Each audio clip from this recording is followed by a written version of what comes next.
Next हमारे पास एक important topic है, that is factors affecting productivity. इसमें हम वो वजूहात देख रहे होंगे जो कि असरअंदाज हो रहे होंगे आपकी कारकर्दगी पर। कारकर्दगी किस चीज़ की? आपके पास दो, मैंने बात की थी, सेक्टर्स हैं, एक मैन्युफैक्चरिंग है और एक सर्विसेज डिलीवरी की है। मैन्युफैक्चरिंग में फ़र्ज़ करें आपकी फैक्ट्री जो है वो गाड़ियाँ प्रोड्यूस करती है, तो उसकी प्रोडक्टिविटी कैसे अफेक्ट हो सकती है कि पहले वो 10 गाड़ियाँ एक दिन के अंदर प्रोड्यूस करती थी, अब वो 6-7 प्रोड्यूस कर रही है। तो कोई ना कोई फैक्टर उसको अफेक्ट करके उसकी प्रोडक्टिविटी को कम कर रहे हैं। या इवन पहले 10 करती थी, अब 14 कर रही है, तो इसका मतलब ये है कि वो कुछ ऐसे फैक्टर हैं जो कि जिसकी वजह से अब ज़्यादा हो गई है। तो सिमिलरली सर्विसेज इंडस्ट्री में भी अगर पहले बैंकिंग सेक्टर में आप एक दिन के अंदर 100 कस्टमर्स को हैंडल करते थे, अब आप जो है वो 70 को कर पा रहे हैं, तो कुछ ऐसे फैक्टर्स हैं जो कि प्रोडक्टिविटी को इफेक्ट कर रहे हैं। ठीक है, तो उन फैक्टर्स को जो है हम डिस्कस कर रहे हैं कि वो जो असरअंदाज हो सकते हैं आपकी ओवरऑल प्रोडक्टिविटी पे। तो पहले हमारे पास है कैपिटल। कैपिटल का मतलब होता है पैसे। पैसे आपके पास जितने ज़्यादा होंगे उतनी आप जो है वो बेहतर तरीके से मैनेजमेंट कर पाएंगे प्रोडक्शन की भी, और ओवरऑल सर्विसेज इंडस्ट्री की भी। नई मशीनें खरीद कर ले पाएंगे, जल्दी से जल्द रिपेयरिंग कर पाएंगे, ऑटोमेशंस कर पाएंगे। पैसे नहीं होंगे तो आपकी ओवरऑल प्रोडक्टिविटी जो है वो इफ़ेक्ट होगी। ठीक है, क्योंकि वो काम जो कि जल्दी से हो सकते हैं पैसों के ज़रिए, वो फिर आप नहीं कर पाएंगे। Next quality. क्वालिटी की अगर चीज़ें आप या सर्विसेज प्रोड्यूस कर पाएंगे तो आपको कस्टमर जो है वो चीज़ें वापस नहीं कर रहे होंगे। अगर तो चीज़ क्वालिटी की नहीं बन रही तो शायद आपके पास रिपेयरिंग के लिए या रीवर्क के लिए आ रही है, और वो टाइम जो कि आपका एक रिसोर्स नई प्रोडक्शन या प्रोडक्ट्स को बनाने में लगा सकता है, वो फिर उसकी रिपेयरिंग में लगा रहा होगा, तो उसका वक्त ज़ाया हो रहा होगा जो कि आप बेहतर तरीके से इस्तेमाल कर सकते हैं किसी नई प्रोडक्ट को बनाने में। तो भी ये फैक्टर भी इफेक्ट कर सकता है अगर आप क्वालिटी की सर्विसेज नहीं प्रोड्यूस कर पा रहे। आपकी मैनेजमेंट अगर अच्छी नहीं है तो भी बड़ा फ़र्क पड़ता है, क्योंकि मैनेजमेंट का काम है कि वो स्केजुलिंग करे कि किस बंदे को किस टाइम पे क्या करना है, फिर प्लानिंग करनी है। ठीक है, कोऑर्डिनेशन करनी है डिपार्टमेंट के साथ, ओवरऑल तमाम कंट्रोल एक्टिविटीज़ को कंट्रोल करना, मैनेजमेंट करनी है। तो वो अगर वो सही तरीके से नहीं कर पाएगा तो प्रोडक्टिविटी इफेक्ट हो सकती है। Then there is technology. Technology में ये है कि जितनी आपके पास अच्छी टेक्नोलॉजी होगी उतनी बेहतर तरीके से सर्विसेज या प्रोडक्ट्स या प्रोड्यूस हो पाएंगे। अदरवाइज़ जो है वो, अगर आप मैनुअली काम कराएंगे या मज़दूरों को लगा के काम कराएंगे, तो उससे आपकी प्रोडक्शन जो है वो इफेक्ट हो सकती है।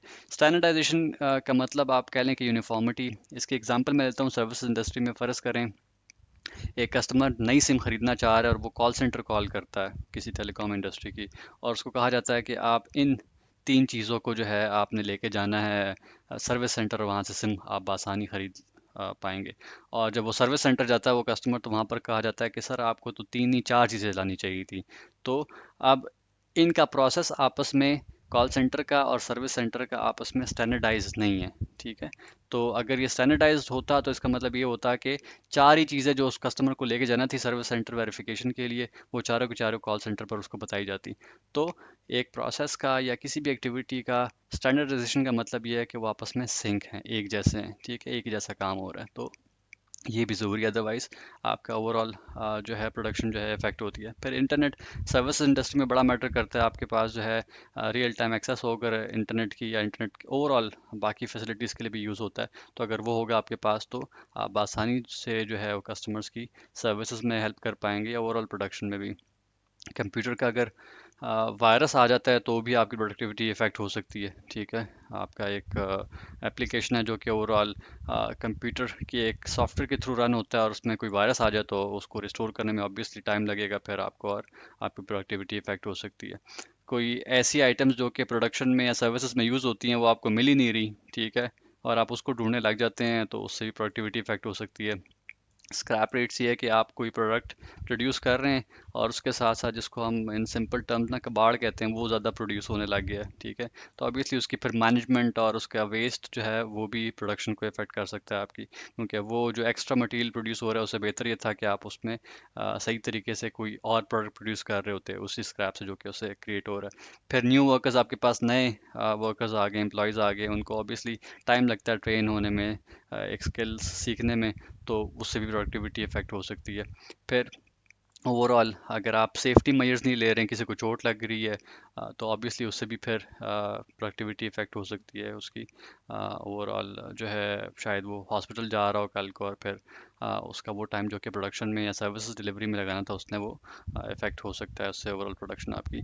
फिर ट्रेन रिसोर्सेज अगर आपके पास नहीं है, एक रिसोर्स स्किल्ड ही नहीं है कि वो उस काम को कर पाए जिस काम के लिए उसको हायर किया गया है, या वो सही तरीके से नहीं कर पा रहा है या स्लो कर पा रहा है, तो उससे भी प्रोडक्टिविटी इफेक्ट हो सकती है। ले ऑफ्स, कोई काम अगर सही नहीं कर पा रहे, फिर एचआर मजबूर होती है कि उनको टर्मिनेट करें या ले ऑफ करें, तो उसकी जगह फिर नया बंदा हायर करना पड़ता है, तो इससे भी प्रोडक्टिविटी इफेक्ट हो सकती है। लेबर टर्नओवर, कुछ लोग ऐसे होते हैं कि उनको नए मौके मिल रहे होते हैं, या वो जिस कंपनी में भी काम कर रहे होते हैं वहाँ पर इतनी मोटिवेशन नहीं होती कि वो वहीं पर काम करें, और बार बार लोग नए हायर होते हैं और जल्दी जल्दी वो जा रहे हैं, या तो मैनेजमेंट के साथ उनके मसले मसाइल आ रहे हैं, उनको तनख्वाह सही नहीं मिल रही, या कोई भी ऐसा फैक्टर जिसकी वजह से वो बहुत जल्दी उनका वो एम्प्लॉयज़ का आना जाना लगा रहता है, तो टर्नओवर अगर ज़्यादा हो तो वो भी प्रोडक्टिविटी इफेक्ट होती है। फिर design of the work space, ये बड़ा मैटर करता है। फ़र्ज़ करें एक प्रोडक्ट ने बनना है और आपकी फैक्ट्री की डिज़ाइन ही ऐसा हुआ है कि एक मटेरियल को उठाते हुए दूसरी जगह ले जाते हुए इतना टाइम लग जाता है, चीज़ जगहें या रूम्स करीब नहीं हैं, या एक दूसरे से दूर हैं, या जो प्रोडक्ट बन रही है उसके आगे इतनी बड़ी दीवार बना ली है कि उसको वहाँ से उठाते हुए मसला आता है, तो भी उससे प्रोडक्टिविटी इफेक्ट हो सकती है। इंसेंटिव प्लान्स ये है कि, या रिवॉर्ड, कि आपके साथ जो एम्प्लॉयज़ काम कर रहे हैं उनको ऑब्वियसली उनकी मोटिवेशन के लिए या उनकी सर्विसेज को रिकग्नाइज करने के लिए आपको उनको कुछ ना कुछ रिवॉर्ड्स देना होते हैं, ठीक है। इन टर्म्स ऑफ कैश हो सकता है या शाबाशी हो सकती है, ठीक है, तो उससे आपका ओवरऑल मोटिवेशन बढ़ती है आपकी एम्प्लॉयज़ की। तो अगर वो भी नहीं हो रही तो उससे भी जो है ना वो प्रोडक्टिविटी इफेक्ट होती है, लोग खुश नहीं रहते और वो फिर उस तरीके से काम नहीं करते जिस तरीके से उनको करना चाहिए। तो ये ओवरऑल फैक्टर्स हैं जो कि इफेक्ट करते हैं प्रोडक्टिविटी को। आई होप आपको आज का ये टॉपिक बेहतर तरीके से समझ आया होगा। Similar sort of short videos को बेहतर तरीके से समझने के लिए हमारे इस चैनल को सब्सक्राइब कीजिए। Thank you for watching this video.